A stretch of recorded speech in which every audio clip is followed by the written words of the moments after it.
It's time for Turd Talk.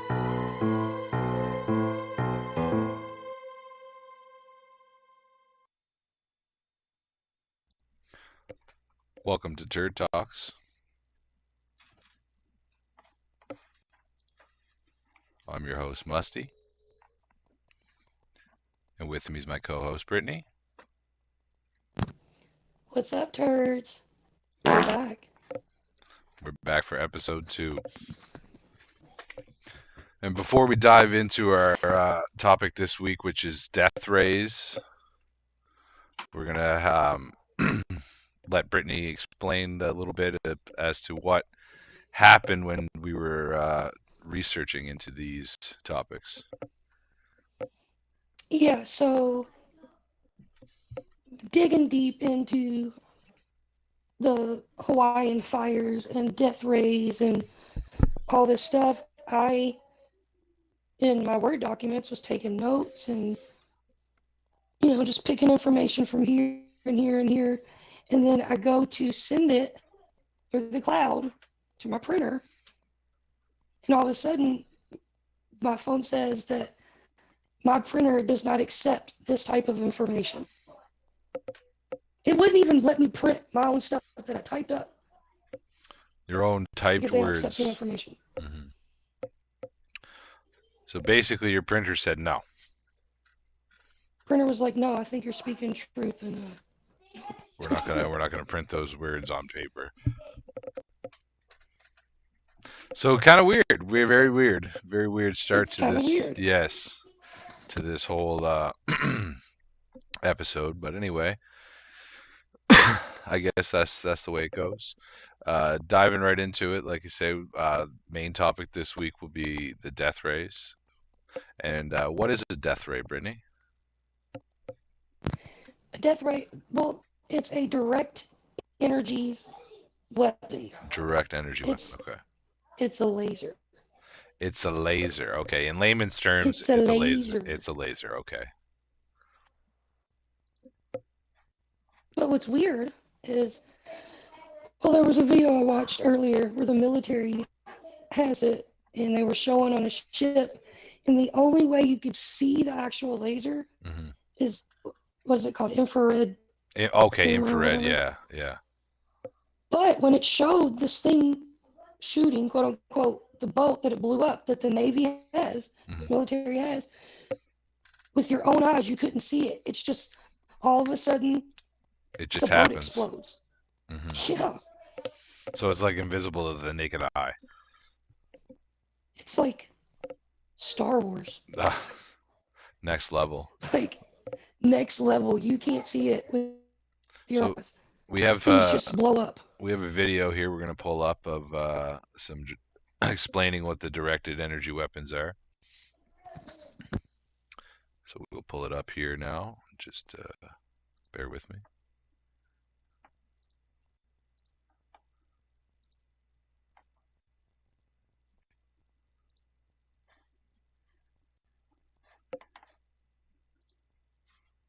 Weapons and hypersonic weapons. A directed energy weapons damages or destroys its target using focused energy by means of lasers, microwaves, or particle beams. Some of the directed energy weapons include microwave weapons, lasers weapons, drone defense systems, etc. On the other hand, a hypersonic weapon is one that can hit its target 5 to 10 times the speed of sound.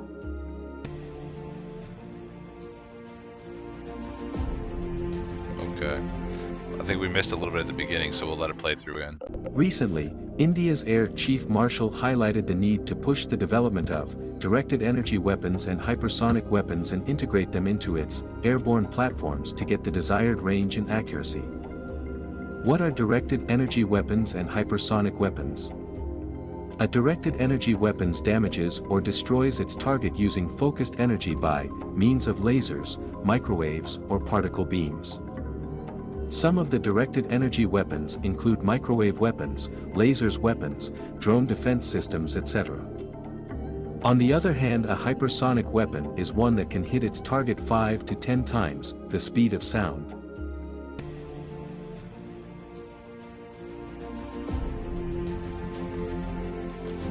Okay. So that's a little gist of what we're talking about with the death rays.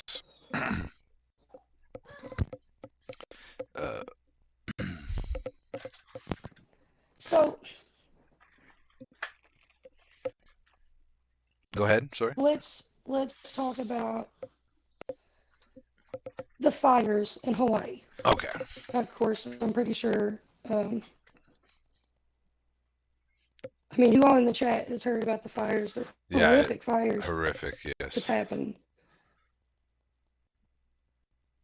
I feel like just about everybody knows or is aware, should be aware of what's going on Yeah, over because there. there's a lot more to this, Mm-hmm. and it's like I think people tend to like not remember that. I mean, you're Canadian. Mm-hmm. I'm an American, and America is under attack and needs help, and like they're not getting help. You know, I think people forget that Hawaii is part of the United States of America. Right. Exactly. And it's just blowing my mind of what's really so. Look, something was suspicious. Someone brought something to my attention, and like Paul tells me in the Bible, he says to test everything. Mm-hmm. So I start digging, and as I start digging, I'm like, wait a minute, this is a lot more bigger than we think of what's really going on, and people need to know because it's literally in your backyard. Even you being Canadian, it's in your backyard. Right. Let me pull up my notes. Okay. Hey, Aaron. My niece is in the house. Say hi, Aaron. Aaron. Hello, Aaron. Good to see you. It's good to see you all in chat tonight. Yeah, Mom's in the chat. Aaron's in the chat. Okay, so I hope I pronounce it right. I believe it's Lahaina. Lahaina. Okay. Wildfires, which is, you know, the one that was just one of the four. There was 4 fires that broke out on Maui on August 8th. And it's scorching it combined. It was 5.7 square miles. Wow. And 3 of the 4 fires were still burning as of August 17th. It started August 8th, and 3 of the 4 fires were still burning August 17th. It's over a week.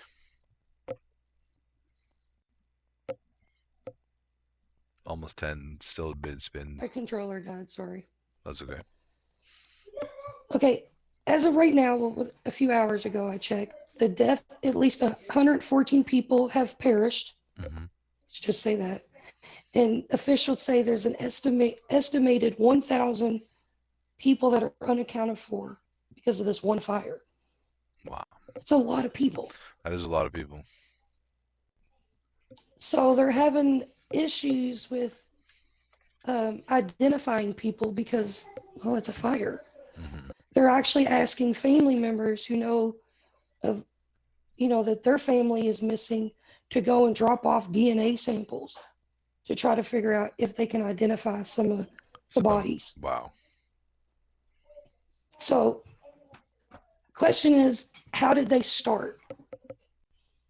Right. Some speculate a directed energy weapon, or the DEW that we just looked at, was used intentionally to start a fire so that a World Economic Forum friendly climate change fighting 15-minute city could be built upon the destroyed land of Lahaina. Okay. And you're thinking, okay, what a 15-minute city was a 15-minute city. Yeah, exactly. And you have the link to pull that up. Yep. Because I had to look. I was like, what's a 15-minute city? I'll pull it up right now. Here we are. So we can listen to it, I believe. The 15-minute city aims to reorganize urban space around work, home, community and amenities. The idea is that every need is fulfilled within a 15-minute walk or short bike ride. Various cities around the world have begun to embrace the 15-minute city approach. But urban life is about more than access to amenities, and the 15-minute model risks excluding disadvantaged communities. Even if there's a 15-minute baseline, great city centers with world-class experiences should remain accessible to all. At long last, it appears that the worst days of the COVID pandemic may finally be behind us. Despite early predictions of a lasting urban exodus, people are heading back. But the pandemic has brought some lasting urban changes, including the attribution of streets once used for cars and parking to bike lanes, parklets and restaurants. One of the biggest urban ideas to emerge from the pandemic is the idea of the 15-minute city or 15-minute neighborhood. Developed by French urbanist Carlos Moreno, 15-minute city refers to a place where all the necessities of daily life, shops, schools, workplaces, doctors' offices, parks, libraries, restaurants and other amenities, are located in a short 15-minute walk or bike ride from home. In this way, each neighborhood becomes an isochrony, an area that can be explored within a given time, giving all residents access to their needs a convenient walk away. Have you read? This is the urban redesign that will define success for the future city. Paris or Manhattan, which type of city is best for reducing emissions? The 15-minute city aims to reorganize physical space around the human experience of time. Workers can live near their offices or co-working spaces, eliminating the commute. Anyone can walk to a small, nearby park without having to hunt for parking spaces. Community building will benefit too. Parceling a city into smaller units makes it far more manageable from a social point of view. Various cities around the world have begun to embrace the 15-minute city approach. For instance, Melbourne is proposing self-contained communities within an 800-meter radius. Portland's Climate Action Plan calls for more vibrant neighborhoods in which 90% of the residents can walk or bike to fulfill their daily needs. But the most vocal proponent of the concept remains Paris, where the concept originated. Its mayor Anne Hidalgo has been championing the Ville du Quartier since early 2020, and has embedded it into a broader plan to promote active mobility in lieu of cars. Car speed has been limited to 30 km per hour on many streets, automobiles have been banned along the Seine one Sunday each month, and plans to include a biking lane on every street by 2024 are also in the works. Such experiments are unprecedented and exciting, and they stand on long-established planning principles. Since the crisis of monofunctional modernism in the post-war era, urban planners and designers have proposed mixed-use developments, where residences, schools, and shops stand side by side in diverse neighborhoods. The 15-minute neighborhood provides a specific spatial scale and suggests a new model for the larger city, which is devolved into small, repeating parts. What's not to like? It turns out, the concept is not always a fit. For one, the 15-minute neighborhood doesn't work so well for a suburban nation, like the United States.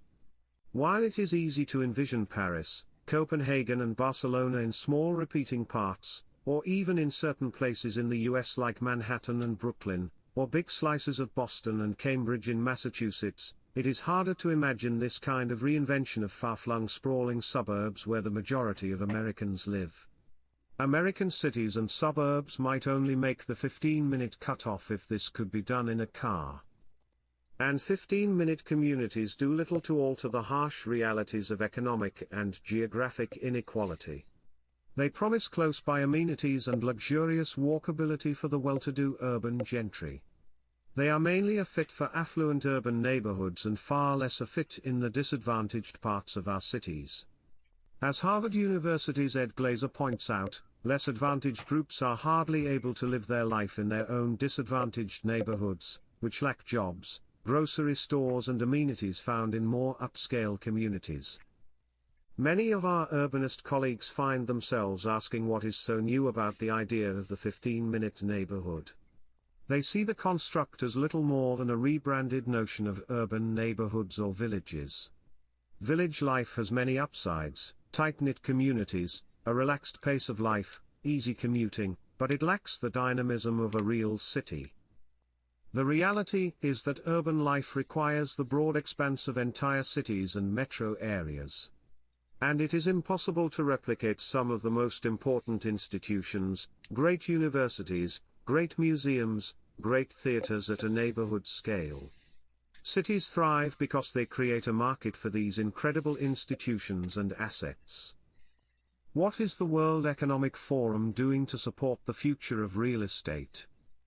While investable real estate has grown by more than 55% since 2012, PwC, the COVID-19 crisis has underscored weaknesses in relation to human and planetary health along with drastic inequalities, leaving a stark reminder of the influence the built environment has on societies and the vulnerabilities that exist in times of crisis regarding how spaces perform.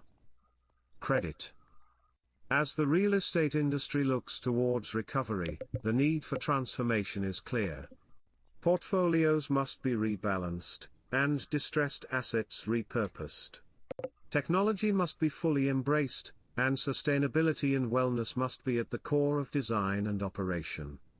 The affordable housing crisis that already existed pre-COVID-19 must be systemically approached to ensure access to adequate and affordable housing.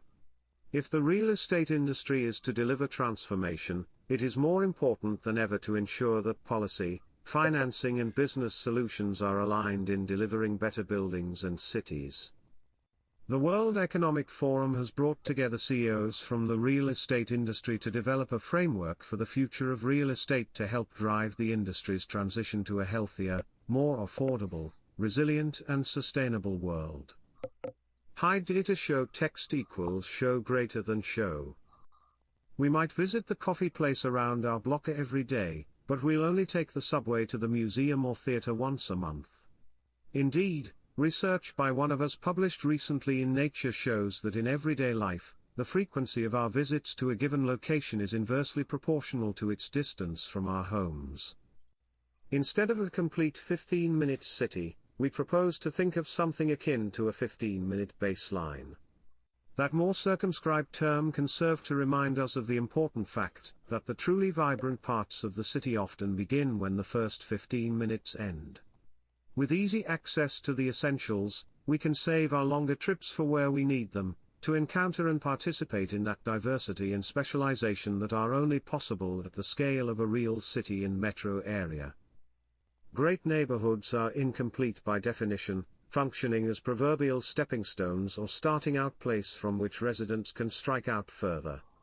Great neighborhoods are never self-contained but are always an outgrowth and function of great cities.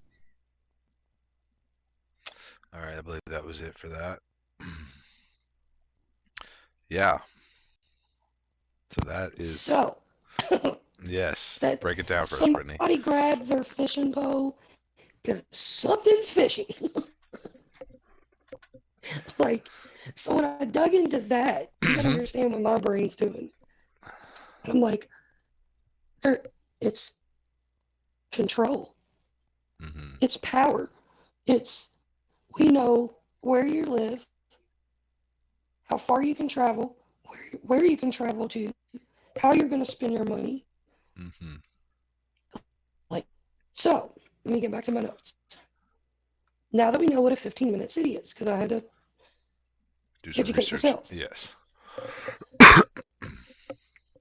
I also found information, and I wrote it down on a list. Another person that found some other information, and so some people are speculating that a death ray was used. I've also found images, but because I couldn't put it directly to Hawaii, even though it looked like it, so I didn't pull them up. Okay. Where this flash happened, and now they're trying to make the story oh, it was a transformer. Like a transformer blue. Yes. Okay. If you would see this explosion, I've seen a transformer blow. I've heard one blow, and it's loud. So here's the problem.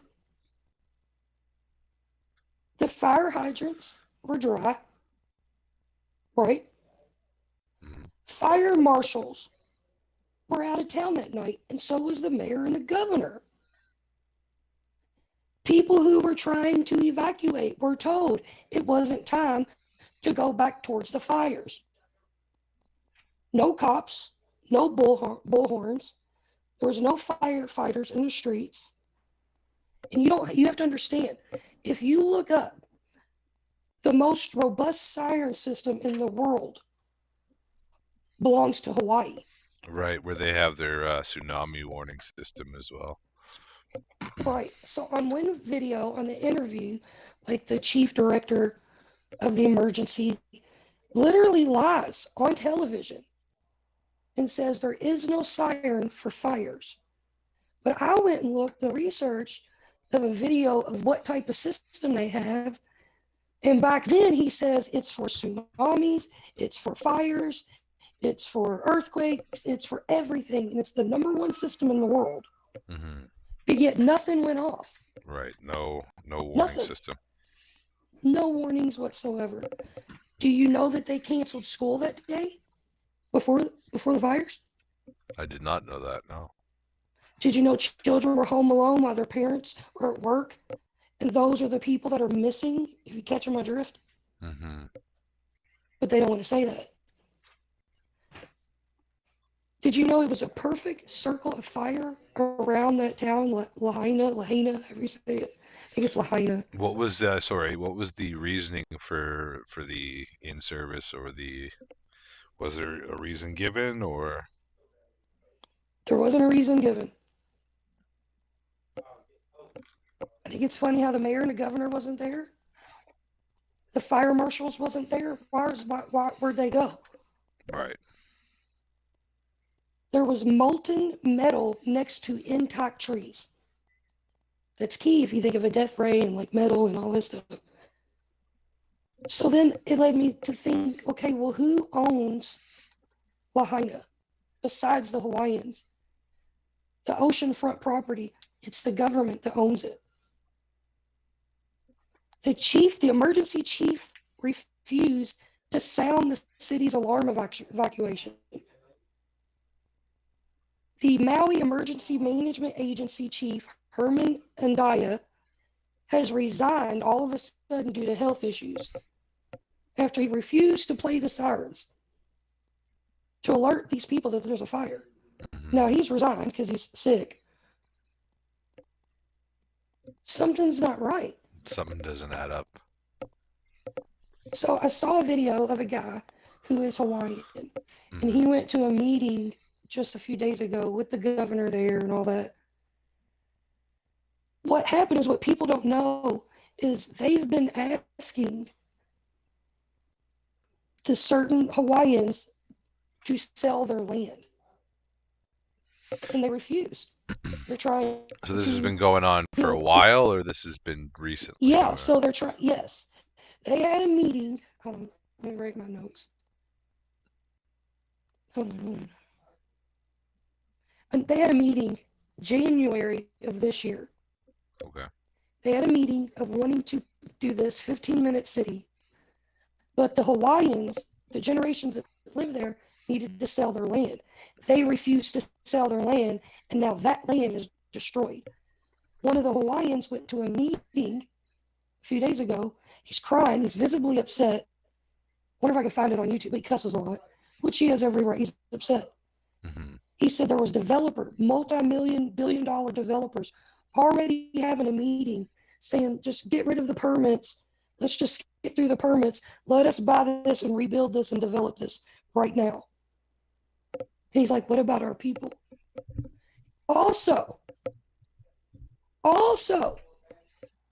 the people whose houses were not burned, guess what?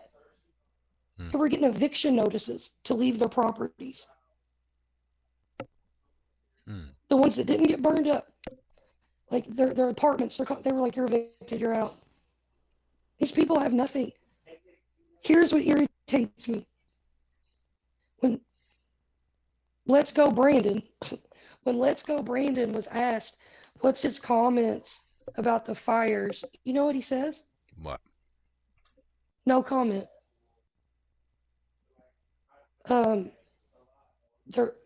Americans. What do you mean you have no comment? So he ends up getting on TV and says the aid that he's going to send is each household, not person, will receive $700.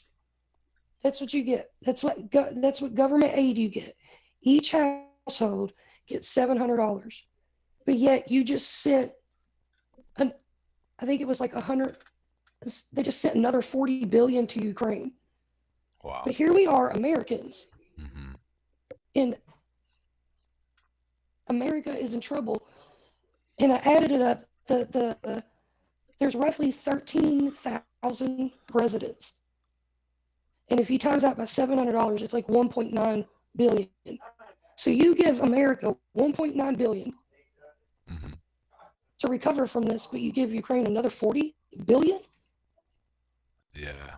Then you have no comment. Something's not right. All the interviews that I've looked at, people crying, they said nobody's helped. The only person that has helped, I'm going to drop his name, is Elon Musk. Okay. He's the only one. He has sent like Starlink so they can have internet and like Tesla generators. They said there's nobody helping them. There's no military, there's nobody's helping them. Wow. That's crazy. I think now we pull a little bit of the fires up here. We'll get watch a little bit, then we'll get back to dive right back into it. Trying to see which one I should pull up. We got one that's live.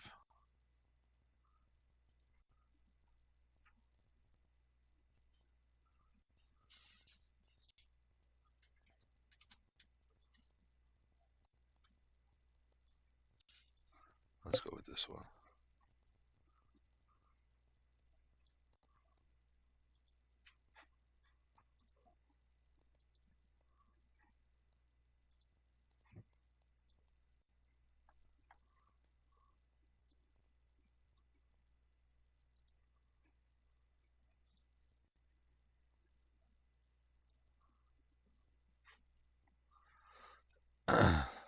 Ads are always so slow, aren't they?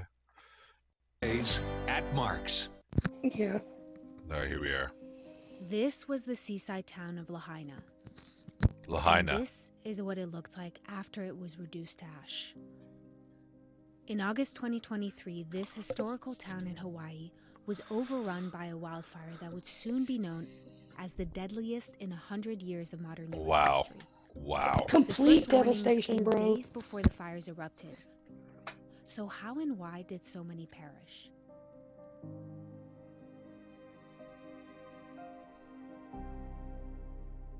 It's 10:47 p.m. on Monday, August 7th, in a region locally known in Maui as Upcountry. A security camera at the Maui Bird Conservation Center captures this. It's windy, and then there's a flash, and I think that's when a tree's falling on a power line. The power goes out, our generator kicks in, the camera comes back online, and then the forest is on fire. This is the first wildfire reported to the public by Maui officials. It would later be known as the Upcountry Maui wildfire.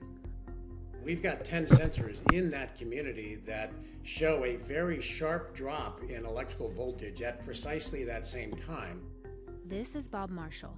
He runs a company called Whisker Labs. They provide in-home sensors designed to help prevent electrical fires.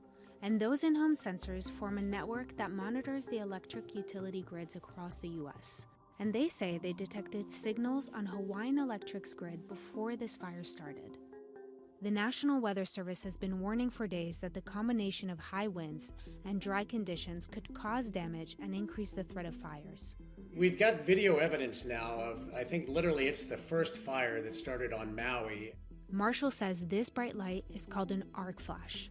He tells us it can happen when a power line faults, meaning it's come in contact with something it shouldn't, like a tree or another power line. Shortly after midnight on August 8th, local authorities say a brush fire is reported in the area of the Bird Conservation Center. Residents are evacuated. That same evening, miles away in Lahaina, Marshall says their sensors also start picking up stress signals in that community. What our network shows and what we know is that the grid was incredibly stressed Monday night and throughout the day on Tuesday. So, it was trying to deal with the winds that it was encountering. It's now around 5 a.m. local time on August 8th. Hawaiian Electric reports one of the first power outages in Lahaina. They say it's impacting at least 1,000 customers. 6:37 a.m. Authorities say the first brush fire in Lahaina. Hey, pause it real quick. At 6:39 a.m., Whisker Labs So say I know I'm a few seconds chat behind because I'm watching it through my Chromebook. So I'm just a few seconds of what you all see. That was another thing. There was the wind situation, and I was trying to dig into it, but I was having issues trying to find stuff to print. Like, I've had issues looking into this. Right. Like crazy stuff. There was something about the winds that day. What's the word? I can't think of the word. Anomalies? Like an anomaly. Yeah. Yeah. That the wind, the way they were blowing, like how they were moving in which direction, didn't make sense scientifically. Okay. So I know that we have things, or they have things where they can create weather. You know what I'm talking about? Right. I believe That's it. what people were talking about. They're like, the way the patterns go didn't make any sense. It made no sense scientifically why the wind was blowing like this in so many different ways. That's something to just to keep in mind. Okay. Right. Okay. Like I say, we'll break it down as we watch. Just let me know when to pause for sure. Okay. Receiving any data from their sensors in Lahaina. It's 6:40 a.m. on Lahaina Luna Road. Resident Shane True is live on Facebook. Oh, this is live right across the street from my house. Freaking power line just went down. See them right there. That's the power line that started from up the road there, and all of that is still burning. Lahaina Intermediate School is just up the road. It's one of 4 West Maui campuses closed due to heavy winds. At around 9 a.m., the Maui Fire Department declares the Lahaina brush fire 100% contained. They add that power outages are impacting water pumps and ask residents to conserve water.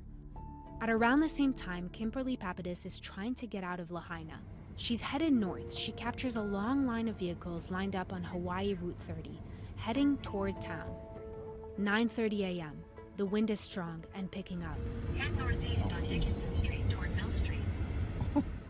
At this time, Hawaiian Electric says several power lines are still down across West Maui. Thousands are without power.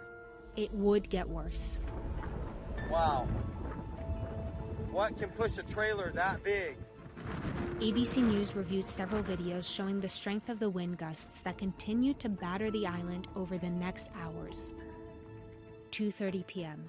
See how long this pole is gonna hang. Local farmer Eddie Garcia is surveying wind damage near his farm stand. Oh, that's a nice gust right there.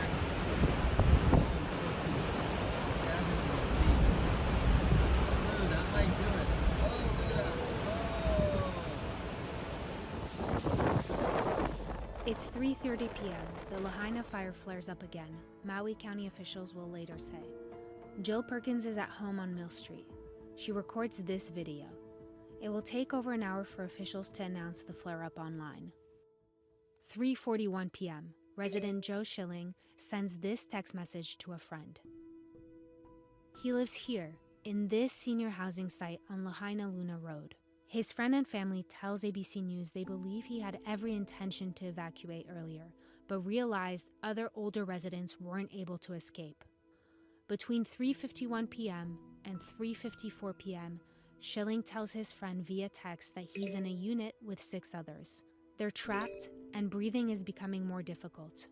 3:57 p.m., he sends his friend these 2 images.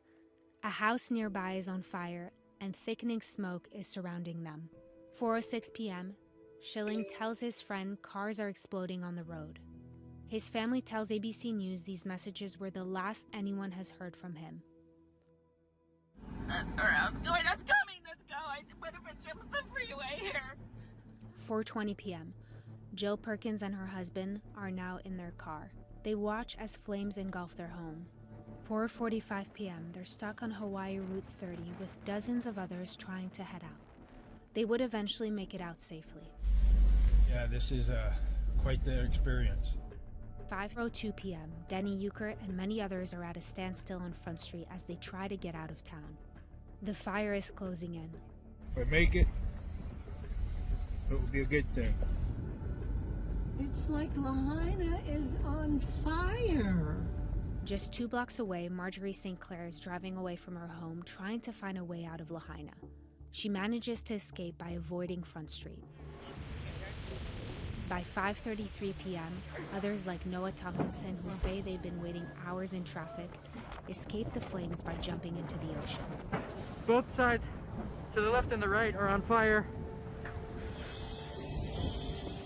5:36 p.m. Bosco Bay is trying to leave the local coffee shop where he works on Front Street. He's only about a block away from Noah's vantage point. Around 5:45 p.m., the Coast Guard says it begins receiving reports of people in the water needing rescue. They later say they rescued 17 survivors, including 2 children, from the water. 5:52 p.m. Bosco takes this last video of buildings ablaze before getting in his car. He manages to drive inland rather than onto Front Street. 5:59 p.m. Denny, only a block away from Bosco, has now left his car. He's taken 5 steps across the road and down onto the rocks of the harbor. Dozens are sheltering from the blazing embers. Denny later tells ABC News he waited about 5 hours before being rescued, 3 of which were in the water. Officials say many died in their cars, unable to get out, trapped by the flames.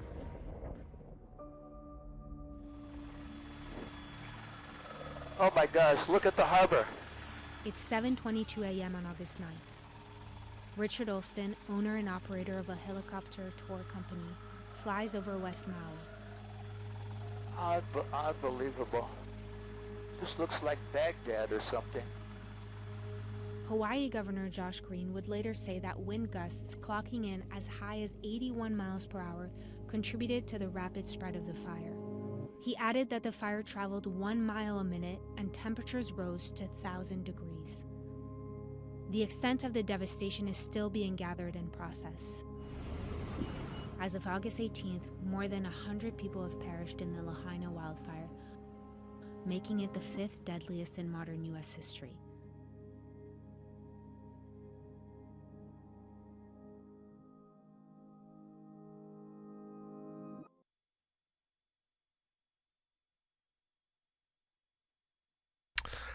Oh yeah, just devastation, absolute devastation.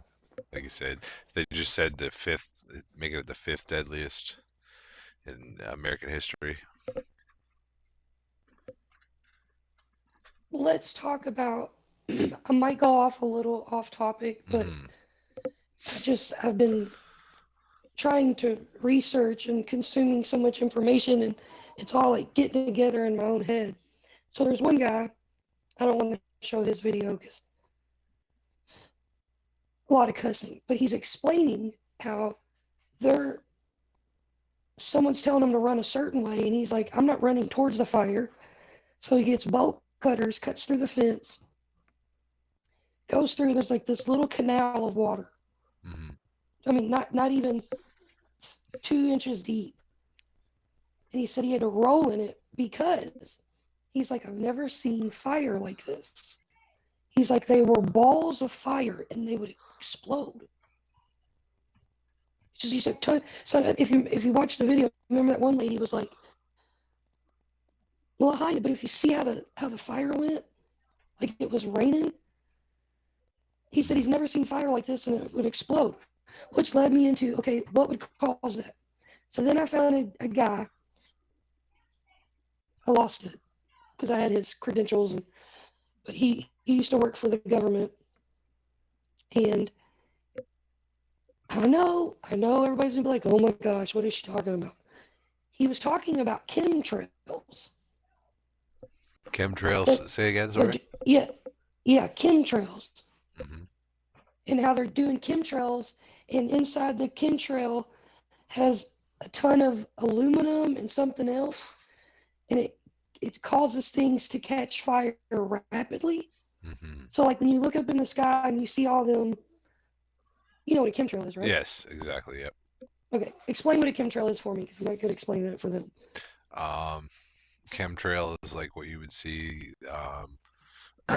It's like left over from like the airplane. Certain airplanes, they would leave the chemtrails in the sky. It was like kind of like looks like dust falling behind the behind the plane. Right. Well, here, not where I'm at, because I'm in the country, but if you go closer to the city, they're everywhere. Like you don't look up and see this beautiful blue sky with clouds. It's like in the country, you got beautiful blue sky with these beautiful, amazing clouds. You know, I don't know what you did as a kid, but when I was a kid, I used to lay there and look at the clouds and try to find like animals and shapes. And right, exactly. It's not like that in the city. No. It's filled with chemtrails. And he says that they purposely are putting stuff in here to affect our bodies and to cause fires to start more rapidly, that they burn differently. And that guy, that's what he was saying. He said, I've never seen fire like this. It was like, the way it moved was like it was hellfire. Doesn't make any sense. And he said when they would explode, like they would burst, like poof, poof, poof. Right. It was almost like the air catching on fire type of thing. Yeah, and like all these miniature explosions. And with them wanting to do that 15-minute city, if you listen to it, it's like, I don't know if I could say the word. It's a camp. You know what I'm talking about? Yeah, like it's, yeah. Right? And I don't know if you still have that pulled up. I don't know if you want to show them. I'll pull it back up again. You don't have, when you pull it up, scroll down and look at their design for what these 15-minute cities are going to look a little like. further And it's down already here? began in Paris. This right here, the big Yeah, like picture. just scroll down. What are we looking at here? Hold on, I'm a few seconds behind. Yep. Right, scroll down. Yep. Still going.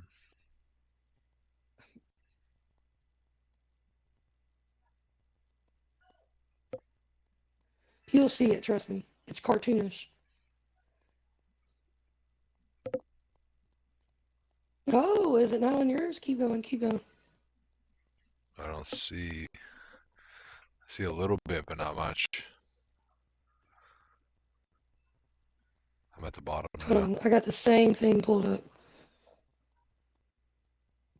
That's crazy, it's not showing you. Because I got the same thing pulled up. That's really weird. Do you need to go, are you at the main site, or when you pushed audio, did it change? No, it's still there, I believe. Mine's right under, it's got a picture and it says something about Paris, and it's a video. And then there's this, a graph of what they drew of what the city will look like. And One thing I have here in is the middle, this. it's, let me see. Let me go back to Monitor real estate and affected economies industry. I don't know if that's it.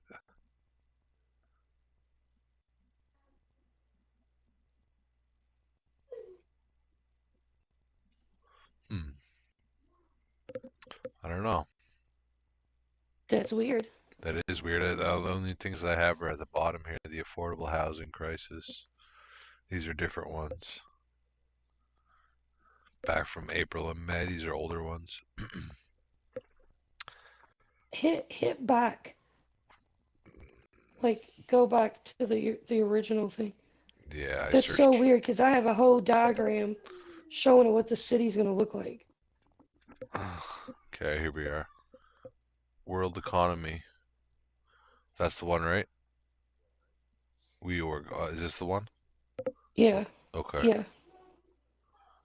What are we looking at here?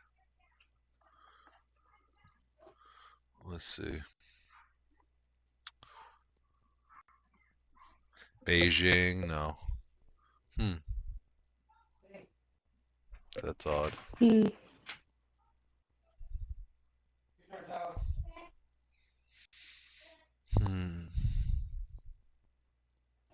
But anyways, in the middle, I'll pull mine up and explain what it looks like. Okay. In the middle, okay, I want you to picture a wagon wheel. Wagon wheel, okay. And in the middle, it says home. Home. You got one little wagon line, so the little spike, it leads an arrow, and then each wagon, I don't know what you would call it, the little wheel, the wood parts.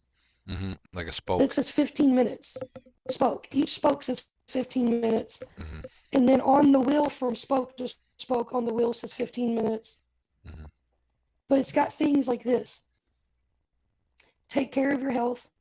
15 minutes to get around. Stay active. And you're in this huge circle. And the homes are in the middle. It says be engaged in your community. There's only a section where you can enjoy the outdoors. There's only a section where you can stock up and buy food. There's only a section of a wagon wheel that's between each spoke, so it's like a pizza. Like each slice of pizza. One slice of pizza is work. One slice of pizza is education. It's crazy. And in between each place, it only takes 15 minutes where you do not use cars. Right. And everybody's like, oh yeah, that's a great idea. No, it's not. Well, see, the big seller on that would be the fact of emissions and like our pollution, ozone layer, global warming, all these things would be driving factors in like sell points in my opinion. In my opinion is with the whole C word, you know what I'm talking about? That was a test to see how quickly people would do what they're told to do. Right. Australia had it the worst. To even what they could buy at the grocery store. And I'm like just looking at all this stuff and all the money that's been given to Ukraine, only 1.9 billion was given to help Hawaii. They asked them to sell their land. They refused. The actual Hawaiians that's been there from generation to generation. And that was in January.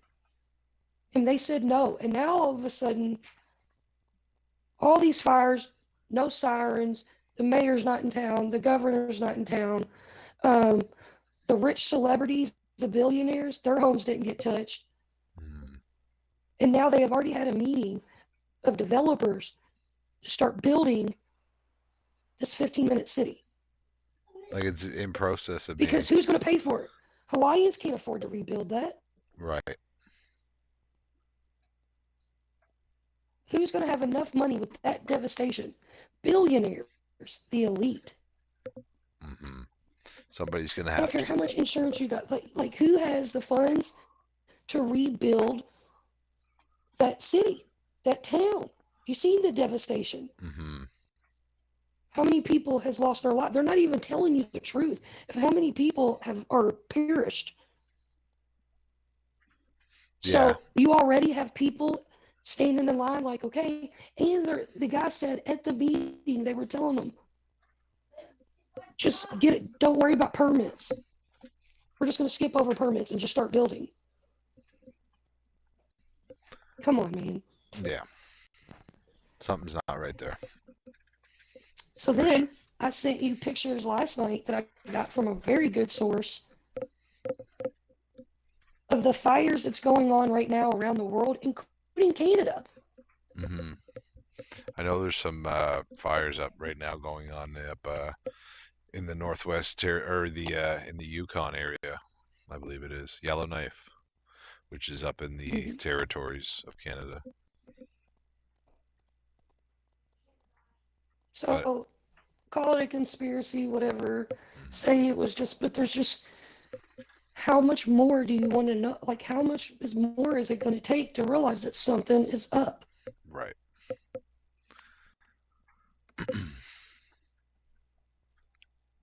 It seems to be one thing after another with the questionable, like you say, the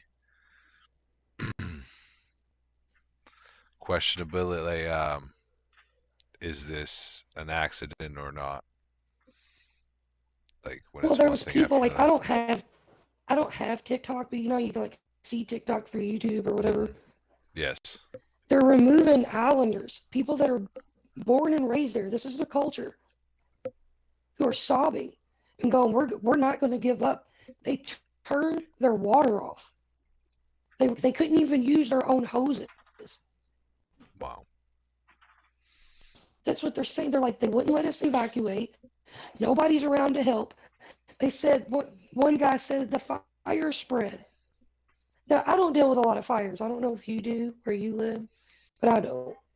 We did have forest. We had fires here recently, but luckily I wasn't affected by them. They were pretty bad in the city, which is not too far away from where I am.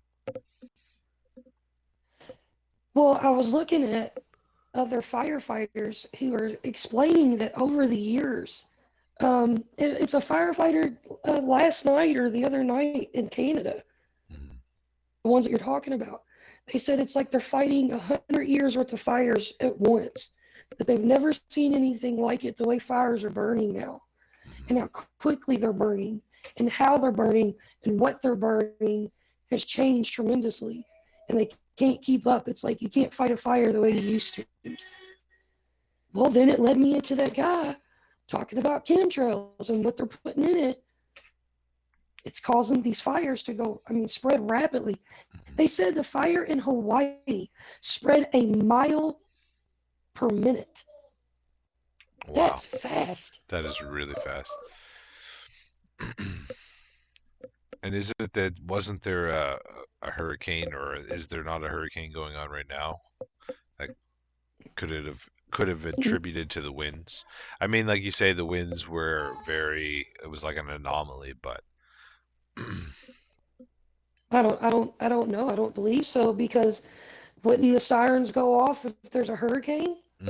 Well, like you said, they should, but as you said, whoever the chief or whatever said that they weren't cited to go off for fire. They were supposed to be, But like he you say, lied, because I right, found a video right. You of him said, which is a explaining that it does contradiction go to it, off. exactly. So if it was like you say, if it was a hurricane, they should have been going off anyway, and then regardless of that, due to the fire, they should have went off as well. So it's like a double whammy in a sense, if that's the case, if there was a hurricane. I wonder if I can find it, what I was looking at. I don't know if you want to talk to the chat. I'm going to mute real quick and look at something Okay. where you could see the actual interview that he's lying. Okay.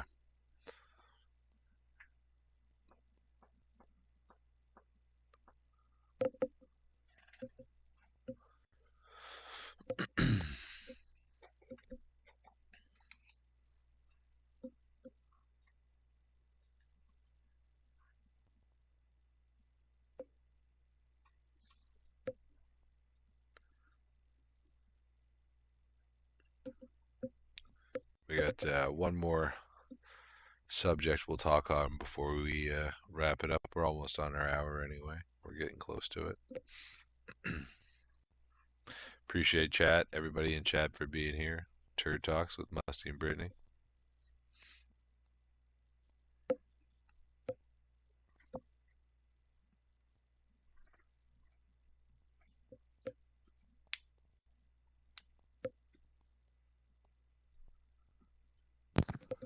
I was trying to find the video. Like, he resigns because even the reporter in the room calls him out. Because he's like, why didn't you do this?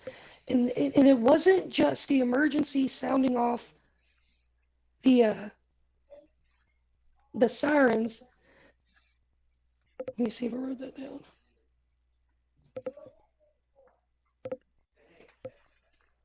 Yeah, the emergency chief refused to sound the city's evacuation alarms. The chief of emergency management resigned afterwards, but also the chief so-and-so over the water department admitted to not giving civilians what's the word I'm looking for? Accessible to the water. He shut the water off. Accessibility, yeah. Accessibility, and he admitted it. Why would you do that? It doesn't make any sense. Yeah, it doesn't. No. And the mayor wasn't in town. The governor wasn't in town. The fire marshals wasn't in town. That just, like It you doesn't say, make sense. it all adds up to something that's a little fishy, like you said. It would, like, if one person's not in town makes one, like why was everybody gone? Right? Why was everybody gone?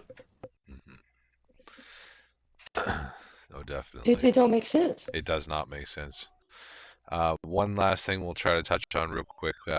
If you did a little bit of research on it, was the project? What was the name of it? Blue Beam. Blue Beam. That's it. Yes. Do you have anything you want to touch on that before we end? Okay, if I get this right.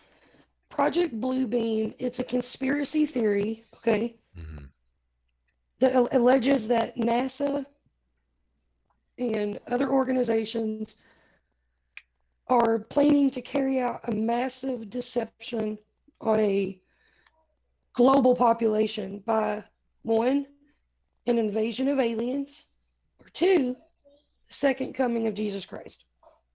That's the whole conspiracy theory. Okay. So there's this, I didn't get into much, but there's this thing, it's in Canada, but they're you have to understand, they're erasing all this stuff. As soon as I promise you, as soon as I'm finding articles and I go back, they no longer exist. Okay, I hear you. So there's this beam in Canada that has the capability to put like a hologram into the sky. Okay. Right? Like, and we know holograms exist. Everybody's seen Tupac with Snoop Dogg. That was back then, a few years ago. So, the New World Order is what people are claiming. The purpose of the project Blue Beam is to create a one world government and religion.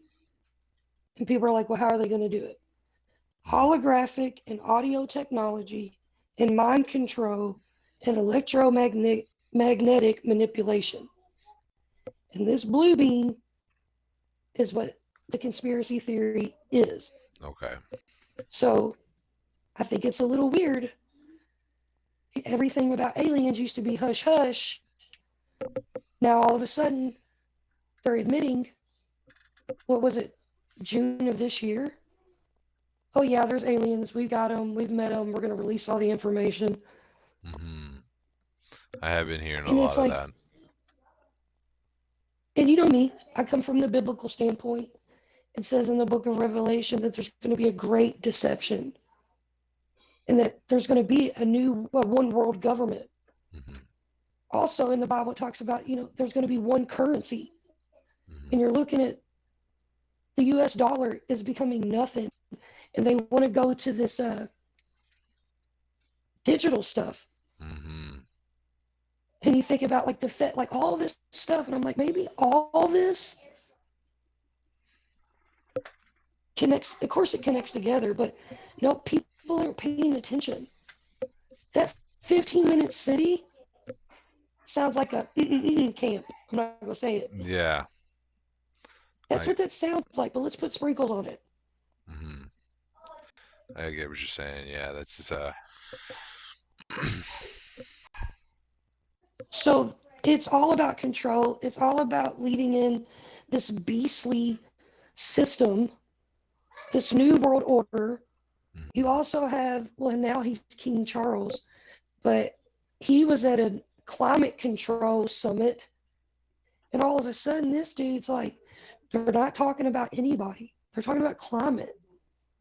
And this dude all of a sudden was like, yeah, we're going to need to give him, not him. He says him. We need to give him, who you talking about? Nobody knows.